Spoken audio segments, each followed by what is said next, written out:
Hare Krishna. Jai Srimad Bhagavad Gita. Jai Sri Radha. Jai Srila Prabhupada. Jai Sri Vaishnavas and Vaishnavis everywhere. I have not shaved in a long time because I've been in the hospital and I'm finally back home and it's Sunday. So I figured, hey, let's do some Bhagavad Gita. And I'm crippled, so I lost a lot of time every day now. Just,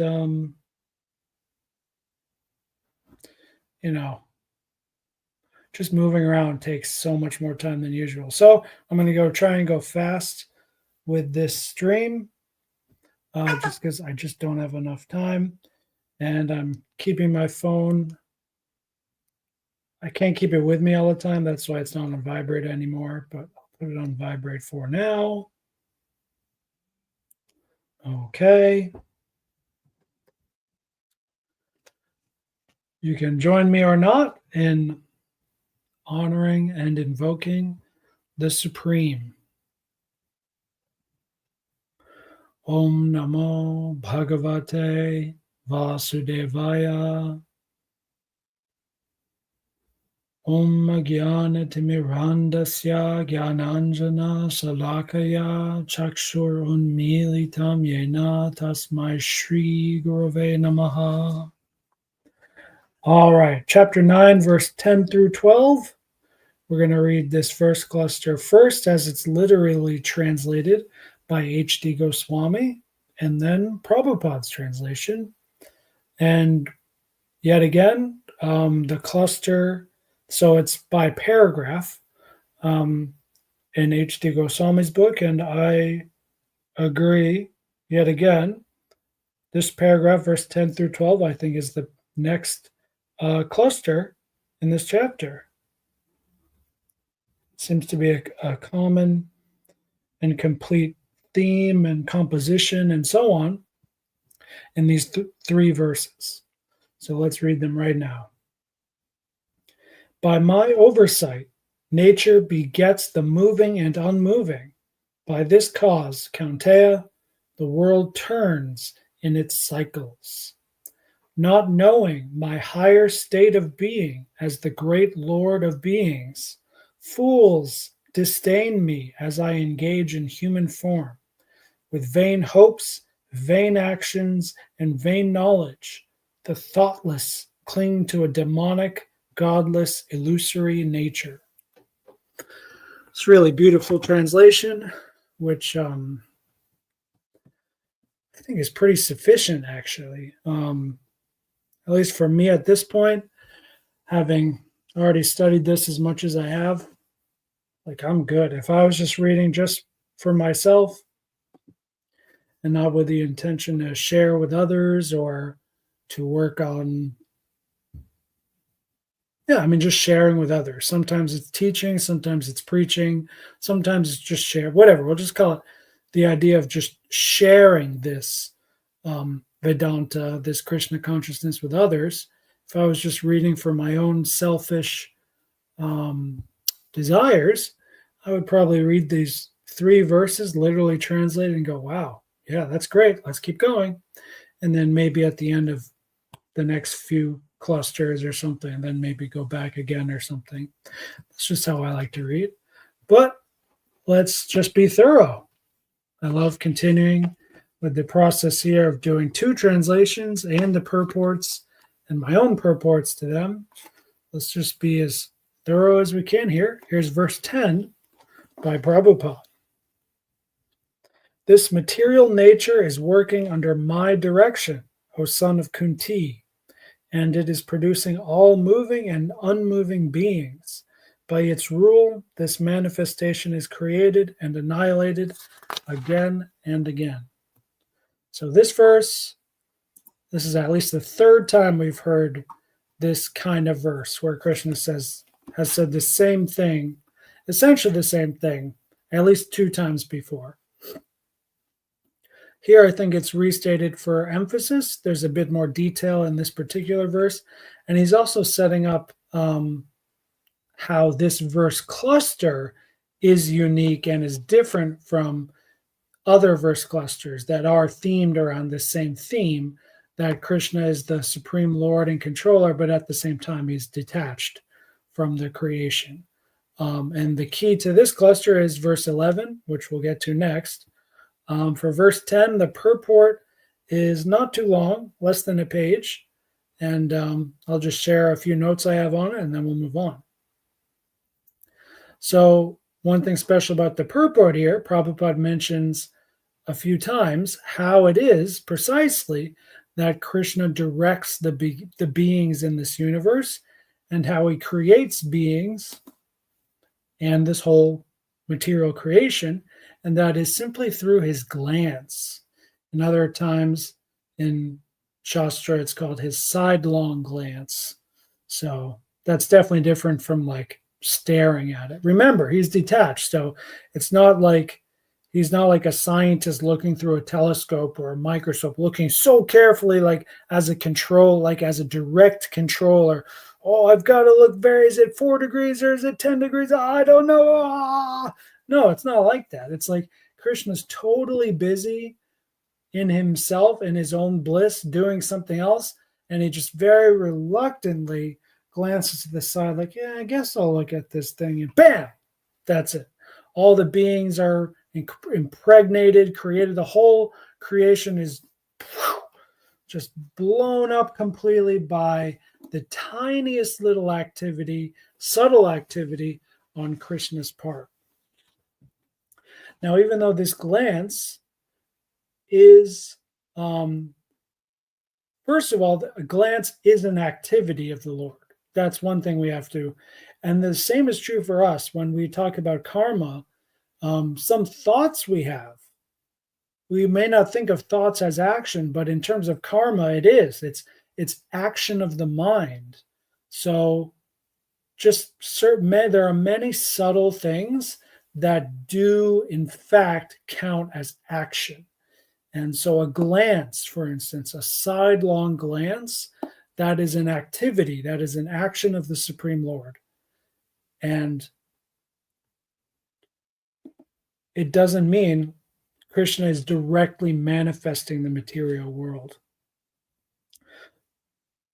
So, and I got to say a bit more about what I mean by that. So, even though it's a subtle activity, so first of all, you have to understand it's a sidelong glance is definitely an activity of the Lord. That's one. Two, it's a very subtle activity. And three, which connects to one, without that glance, however subtle it is, there is no material world, there is no material bodies, material beings, there's none of it. None of it can exist without that very aloof and detached glance from the Lord. With that, we'll do verse 11. Fools deride me when I descend in the human form. They do not know my transcendental nature and my supreme dominion over all that be. This verse is really short and simple and explicit and easy to understand academically, intellectually. But it is an extremely significant verse, and that's why there's about 3 pages of purport here in Prabhupada's Gita. And this is it's not just significant throughout the entire Gita, but it's one of these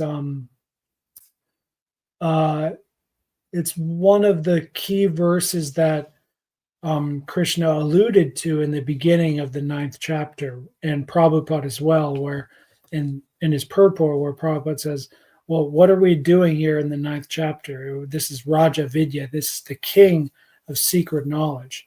So verse 11, this is one of those mystical secrets of Krishna consciousness that even many neophyte devotees, as we'll find later in the purport, do not understand, do not perceive. This is a great secret But to understand the secret does necessarily mean that our Krishna consciousness will improve, our relationship with Krishna will improve, and so on. And also our relationship with the material world should improve as well.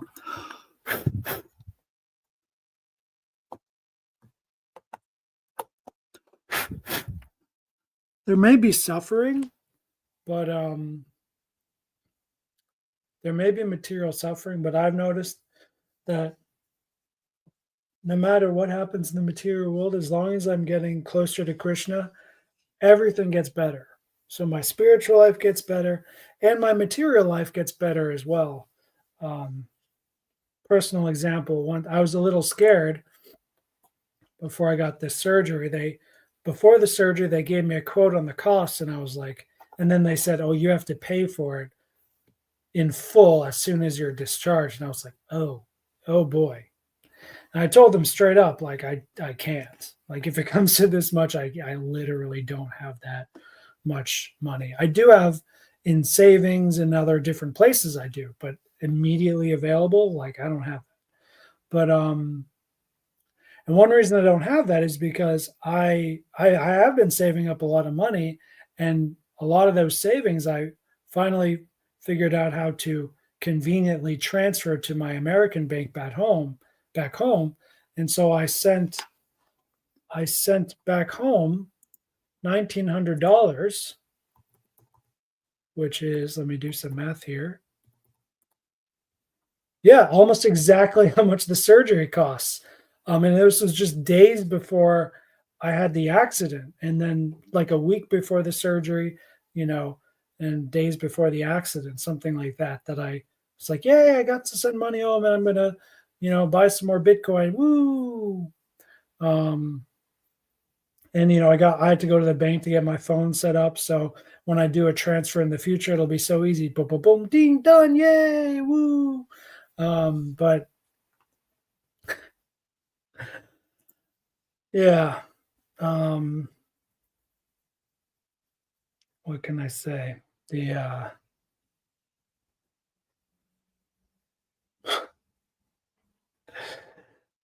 timing was interesting. But then what happened? Well, when I went to pay for the surgery, um, it was like the original quote was more like $4,000 instead of $2,000, and then so the quote in the end was ended up only being $2,000. And I was like, oh, I can pay that off pretty quickly. Even immediately if I could. There's cash at home I'd have to go back home first to get. But anyway, my boss picked me up and she just paid for it, no problem. And she said, I'll just deduct it out of your paycheck. I was like, sure, that's great, no problem. So things were just taken care of completely. And I did, unlike my first surgery in America, where I visited a bunch of different surgeons, got different opinions. I did get different opinions on the MRI this time, but I only went to one surgeon and I said yes right away. So that could have ended up wrong, but I could feel Krishna's presence that it was not my place to say no. It was better to just get the surgery quickly, even though it was during my vacation and I wanted to enjoy my vacation. And I could have cheated the system by waiting and fully enjoying my vacation and then getting the surgery and then skipping out school for the next like 2 weeks, being a real DICK about it. But I followed my ethics. I followed Krishna consciousness, and Krishna consciousness took care of me. I'm being liberal with those words here for explaining purposes, but yeah, hope you get the picture. I mean, you could just call it karma. You could just call it mundane karma. I typically think about it like that. I don't actually have a romantic, super personal view of my daily life in the world that, it's just me and Krishna and we're dancing and he's taking care of all these things directly. I don't think so at all. I think it's not like that at all. Actually, I think he doesn't care that much about me. I mean, I think I'm one of his bhaktas, but I think there are so many more people that need more attention than me. So, um, and one thing, um,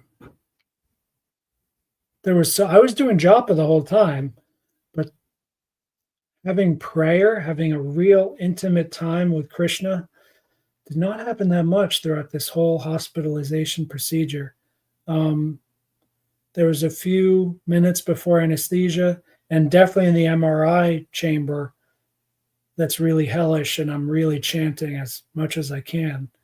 Um, but prayer is different. Like really having a personal communion with the Lord. I don't know. I just don't do it that much. I think a lot of it's just time.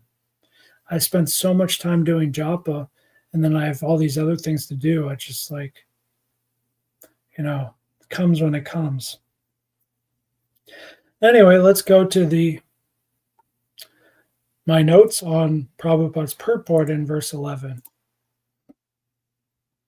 So even though Krishna can make this whole universe just with his glance, it doesn't mean he stays away from us forever.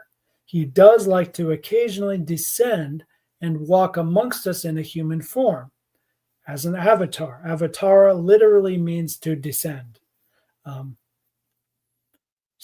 that to me is the key for this verse in both translations. And this is, I think, maybe the first time in the Gita Krishna talks about who he is and what he's really doing. Remember, he's on the battlefield talking with Arjuna, but now he's kind of like not really being introspective, but he's like taking a step back and like talking about how others are looking at him in his human form, walking on the earth 5,000 years ago.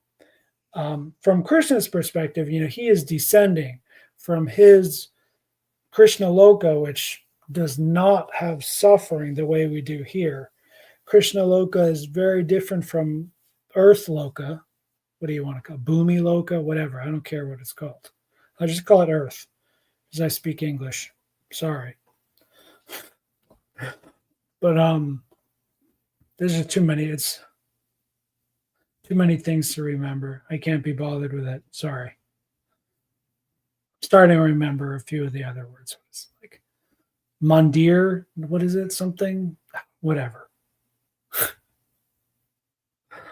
I'm oh man. And then the next verse talks about the demonic and atheistic who mock Krishna. So I'm really scared about myself. Am I one of these guys who mocks Krishna? I know my place. I know I'm a gray Jedi. I know I'm not 100% devotee and I'm not 100% demon either. I know I really enjoy dancing on the line between those two. But at the same time, I've made my choice, who at the end of the day, at the end of the war, when I have to really pick a side, I've already picked my side. It's very obvious. So, and I just have this really edgy sense of humor. I hope I don't get into too much trouble for it, but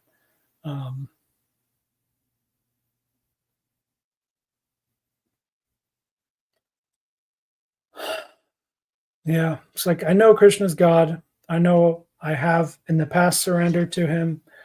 I want to surrender to him more in the present and the future, and that's where my humor comes from. I think it's a case of self humility, self deprecating humor. I think that's where it's really coming from. So I don't have that much maybe spiritually to be really worried about, but socially, yeah, I'll get into trouble all the time.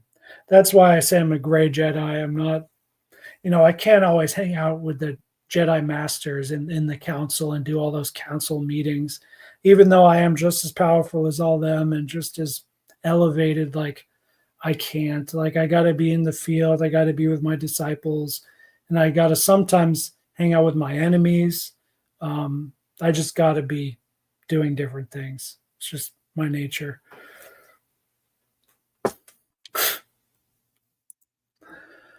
So Prabhupada talks about controllers. Why do people deride Krishna in his human form? Well, because they think, well, he's clearly a great personality. He's clearly a controller, and there are many controllers in this material world. So it's easy to see Krishna as just another controller, but he is in fact the supreme controller. He's the controller of all other controllers, or Ishvara.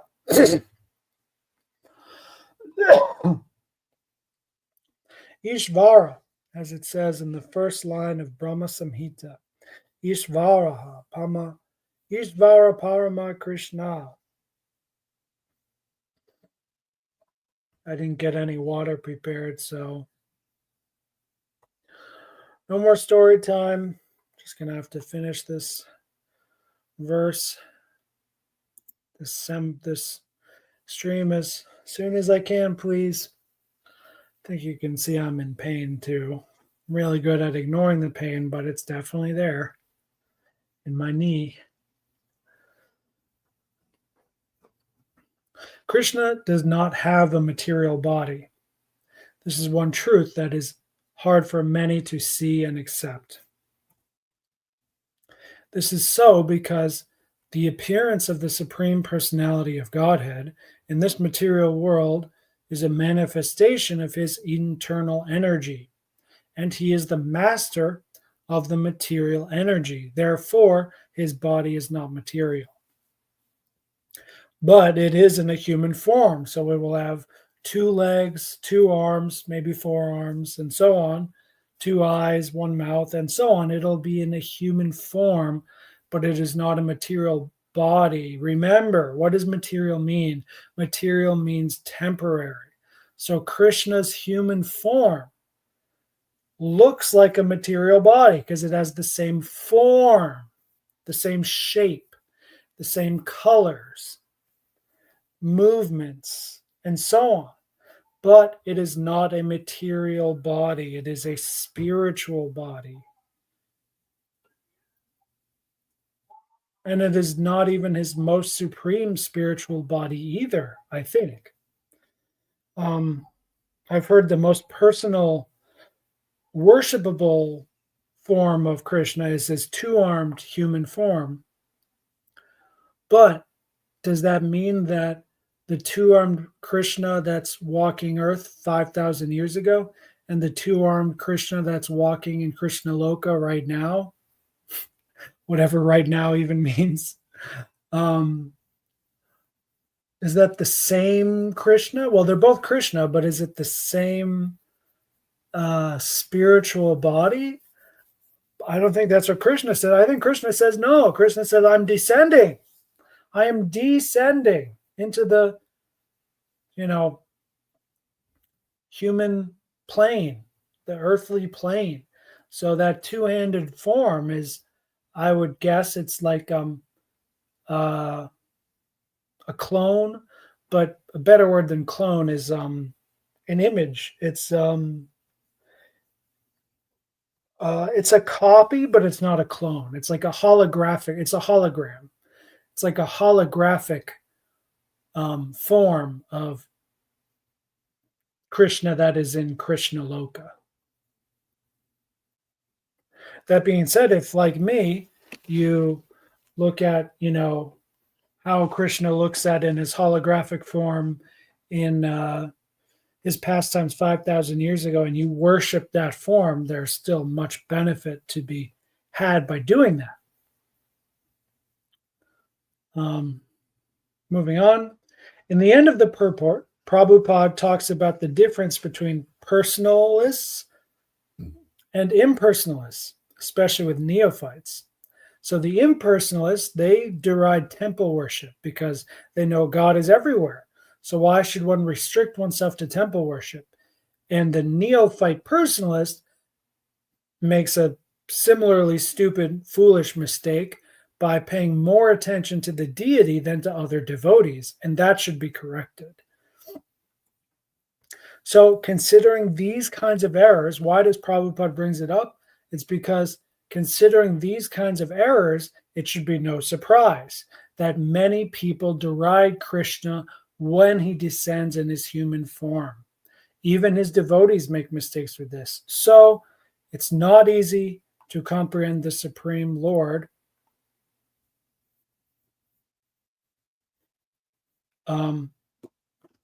Krishna, as the Supreme Lord, in his human form 5,000 years ago, can look and sound and act just like a human being. But in fact, this is not a material body. This is the Supreme Lord. And the Supreme Lord does not ever, ever, ever, ever, ever, ever have a material body, even though it looks that way. Verse 12. Those who are thus bewildered are attracted by demonic and atheistic views. In that deluded condition, their hopes for liberation, their fruitive activities, and their culture of knowledge are all defeated.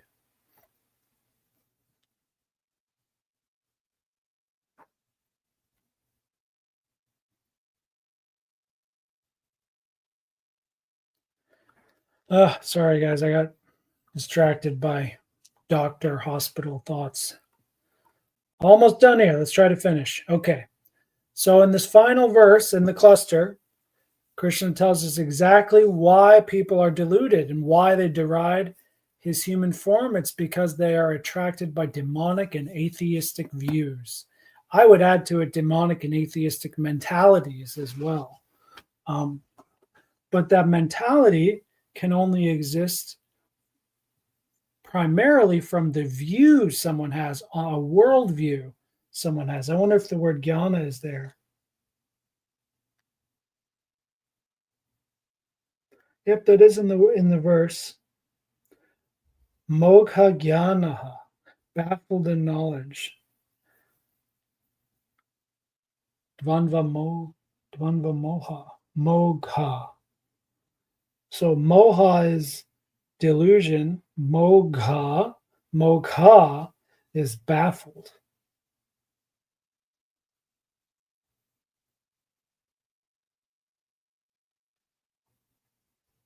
Yeah, no, it's actually almost the same in the word for word translation and the colloquial translation. Prabhupada literally says vichetasaha, bewildered, rakshashim, demonic,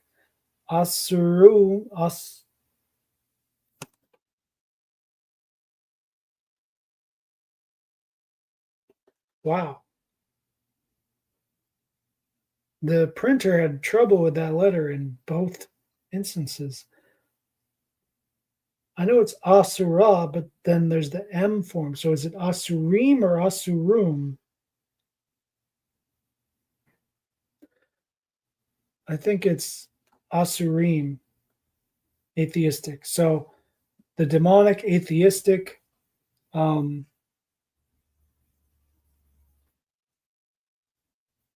mentalities are bewildering people.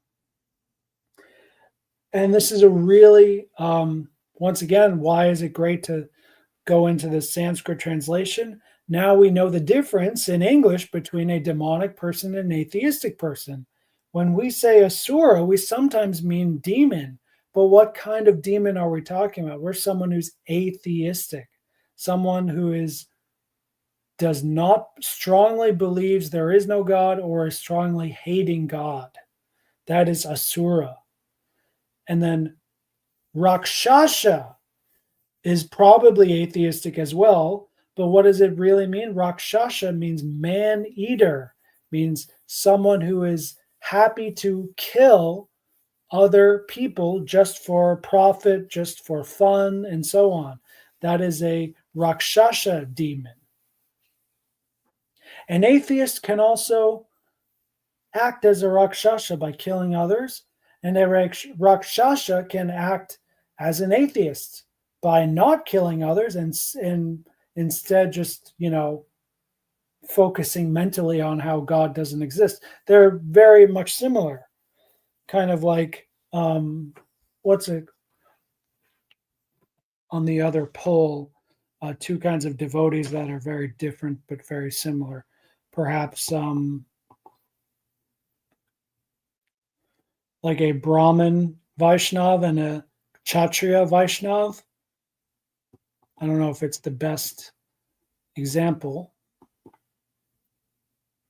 Yeah, I think it's pretty good though. Like the opposite of an asura is a devotee, someone who's really devoted to God. That'd be like a Brahmin priest, Vaishnav.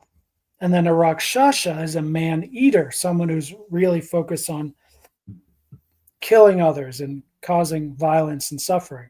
The opposite of that is a Kshatriya, is a holy king, what in the West we'd call a philosopher king, but it's someone who will hurt and maim and kill others, but for justice, for Krishna, for the good, and so on. Arjuna is an example of the opposite of a Rakshasa is Arjuna. So yeah, those are pretty good examples on the two different sides of the spectrum. Daiva Asura, the Devas and the Asuras, the two kinds of created beings.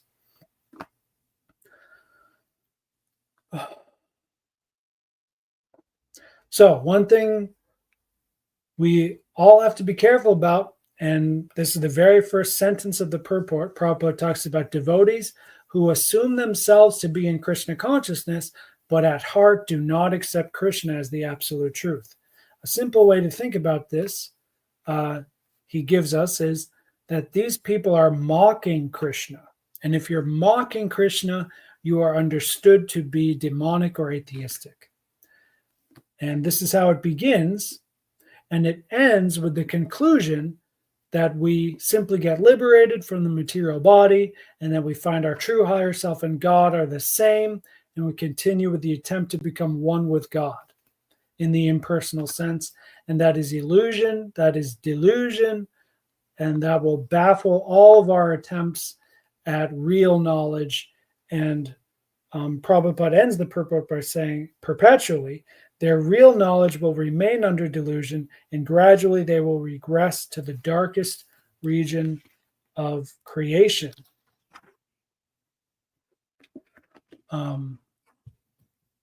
So I want to just clarify quickly about when I say begins. This is just, it could be wrong, but it's my chronological understanding of and psychological understanding of what's happening with this demonic atheistic mentality. Is you begin by thinking, oh, by mocking Krishna, like, oh, yeah, he's a great dude, but, he's not the Supreme Lord, or like, he's great, he's not that great. I don't know. It begins by mocking, basically, but it ends in abhuti, in agyana, in the opposite of knowledge, the opposite of wisdom, where you have a strong theological belief or certainty that Krishna is not Krishna, that the Supreme Lord is not the Supreme Lord, or that the Supreme Lord is not supreme, that we are all one, and then the end of that is what I just read in the last line of the purport. Prabhupada says that's how you end up in hell. That's how you,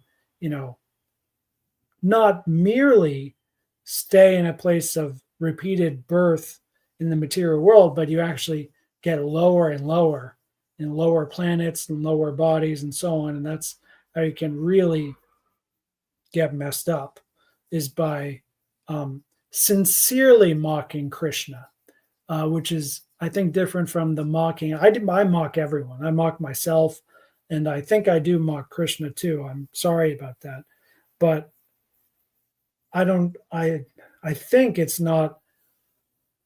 I'm pretty sure I'm not sincerely mocking him. It's jest, in the same way that Balaram and other his close associates will play and tease him, and Krishna will tease the gopis, and maybe it's kind of a spiritual envy I have, that I know I'm not a gopi. I know I don't have that power over Krishna where I can be so lovely and submitted and so on, that he'll just like come to me so much. Like, I know I don't have that, so I kind of put on this ironic stance of superiority, like, oh, we're tight, Krishna, just like you're tight with Arjuna, you can be tight with me too. We're bros. It's irony, I think. This is just like I do this kind of play with my students all the time in kindergarten. So my you know my thoughts on this is that as long as I stay innocent and childlike, um, that at least as far as Krishna is concerned, and my spiritual master, and my people, my devotees close to me, they know, oh, he's being goofy, he's being eccentric. But once again, as I said before, just as Qui-Gon Jinn, the ultimate gray Jedi, and Sirius Black, I think, is maybe the good example in the Harry Potter world of someone who's gray. They're not a white hat, they're not a black hat. They play both sides, but that doesn't mean they're a double agent, though. That doesn't mean they're working for themselves. A good gray Jedi like Qui-Gon Jinn, in the end, will happily sacrifice himself for the good, on behalf of the Jedi, for his disciple, for whatever. Like in the end, he's going to choose God. He's going to choose virtue. He's going to choose the light side of the Force. But there are times when you'll see he's banned from the council, and or he's living alone in a forest for a long time, and you may think he's given up or something, but it's like, no, so maybe I just said a joke that went too far. Too far because they don't get it. That's how I see it. But at least I know it's a problem, and I try to work on it as best I can. Ultimately, some parts of our nature we really can't change. So next time we'll start from chapter 9, verse 13. All right, we ended before 40 minutes. Very good. Hare Krishna. Jai Srimad Bhagavad Gita as it is. Jai Srila Prabhupada. Jai Shri Vaishnavas and Vaishnavis everywhere. Hari Bol.